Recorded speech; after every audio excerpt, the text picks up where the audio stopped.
Hello all, welcome to Prashanti పాఠశాల.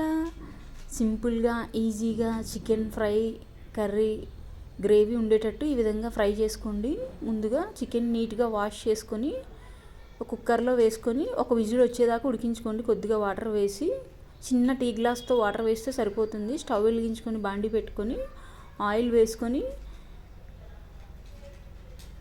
ఒక 4 ఉల్లిపాయలు కట్ చేసుకున్నాను. నేను ఇక్కడ 2 కేజీల చికెన్కి, కేజీకి అయితే 2 ఉల్లిపాయలు సరిపోతాయి. ఇక్కడ 2 కేజీల చికెన్, సో 4 పెద్ద ఉల్లిపాయలు కట్ చేసుకున్నాను. ఉల్లిపాయలు బాగా ఫ్రై చేసుకోవాలి. కొద్దిగా కరివేపాకు, పచ్చిమిర్చి కూడా వేసి బాగా ఫ్రై చేసుకోండి.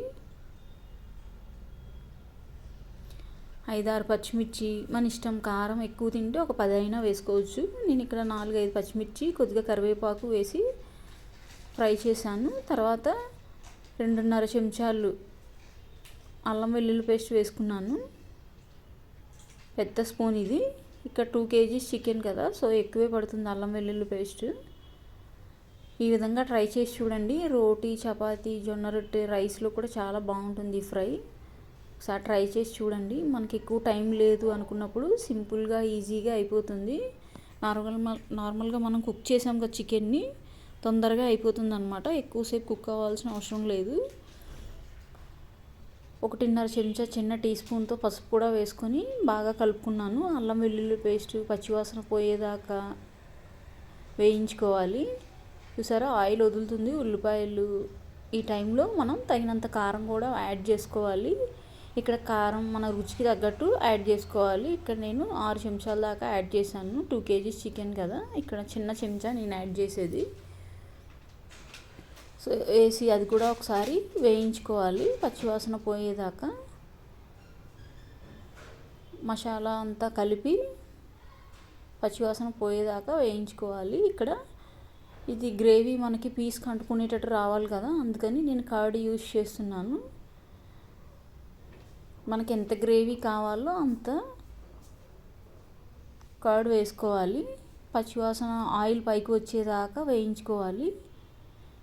ఈ విధంగా సిమ్లోనే ఫ్రై చేయాలి, మాడిపోతుంది. సో లో ఫ్లేమ్ మీద ఫ్రై చేయకండి. కర్డ్ వేసుకున్న తర్వాత తగినంత ఉప్పు ఇప్పుడే వేసేసుకోండి. కూరకు సరిపడా ఉప్పు. మనం చికెన్ ముక్కలు ఉడికించేటప్పుడు ఏం ఉప్పు వేసుకోలేదు, సో సరిపోతుంది. ఈ గ్రేవీ ముక్కలకు అంటుకుంటుంది కదా, కరెక్ట్గా సరిపోతుంది. ఈ విధంగా మనకి ఆయిల్ మొత్తం సపరేట్ అయిపోవాలి. మనం ఉల్లిపాయలు ఫ్రై చేసినప్పుడు వేసుకున్నాం కదా ఆయిల్ అంతా పైకి వచ్చేదాకా ఫ్రై అవ్వాలి. ఇందులో పెరుగు కూడా ఆయిల్లో ఉడకాలి. చూసారా, ఈ టైంకి ఇలా ఆయిల్ వస్తుంది కదా, ఒక 2 నిమిషాలు మూత పెట్టి పైకి మళ్ళీ తీస్తే ఆయిల్ పైకి వచ్చింది. చూసారా, చికెన్ కూడా ఉడికిపోయింది. మనం కొంచెం వాటర్ వేసినా చూసారా ఎన్ని వచ్చిందో. చిన్న టీ గ్లాస్ వేసుకుంటే చాలు. చికెన్ ముక్కల్ని సపరేట్ చేసుకొని ఫ్రై అవుతున్న దాంట్లో వేసుకొని బాగా కలుపుకున్న తర్వాత గరం మసాలా వేసుకోవాలి. ఇక్కడ నేను 2.5 చెంచా గరం మసాలా వేసాను 2 కేజీస్కి. బాగా కలుపుకొని మూత పెట్టేద్దాము. ఈ టైంలో మనకు ఉప్పు సరిపోయిందో చూసుకొని యాడ్ చేసుకొని బాగా కలుపుకొని మూత పెట్టేసుకోవాలి. అంతే, ఫైనల్గా కొత్తిమీర వేసుకొని గార్నిష్ చేసుకుంటే చికెన్ ఫ్రై అనేది ఫైనల్గా రెడీ అయిపోయింది. తప్పకుండా నా ఛానల్ సబ్స్క్రైబ్ చేసి సపోర్ట్ చేయండి. Like, comment, share, subscribe. మీకు ఎలా కుదిరిందో ఈ చికెన్ ఫ్రై నాకు తప్పకుండా కామెంట్ చేయండి. Subscribe. Thank you for watching. Bye bye.